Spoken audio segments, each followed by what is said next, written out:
Okay, so I'm going to talk a little bit about karma yoga, or you would pronounce it correctly, karma yoga. And I'm surprising myself that this is what I'm going to talk about, but it is.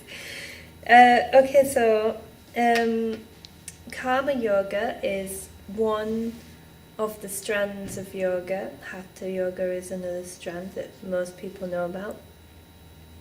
But karma yoga, I think, is a particularly beautiful strand, and it means, basically it means the art of selfless action, or to do something, to give something without expectation of fruit, or that's how they say, without expectation of fruit or return.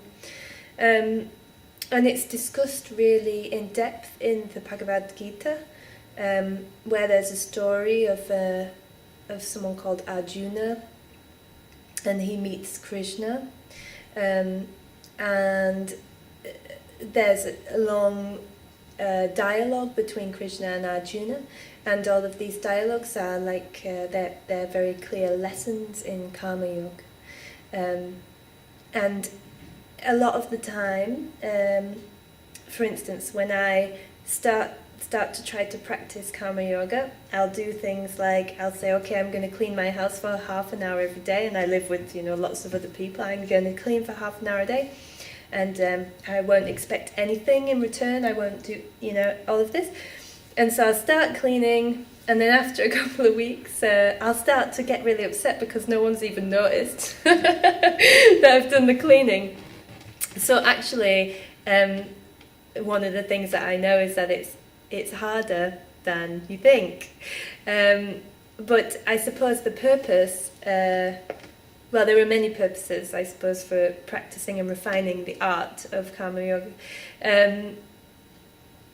One of them is to have an awareness of one's egoic tendencies, or one's ego.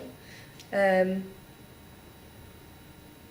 to also just learn to have, I suppose, learn to listen to one's dharma, which is like one's duty in the world, and to just respond to this in a really true way, which isn't about getting things for yourself. It's about what you can give in the world and what you should give in the world based on your own nature.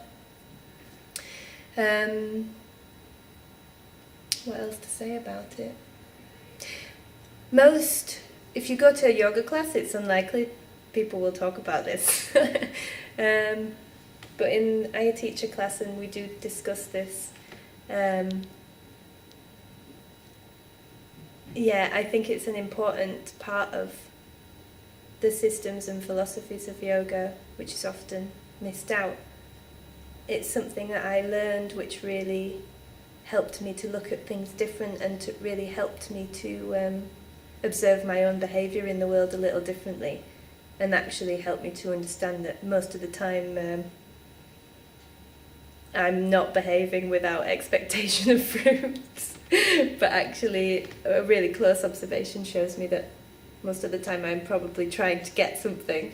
So it's a fascinating and feels like quite a deep process to try to engage in other kinds of action as well. So, yeah, that's what I know about karma yoga.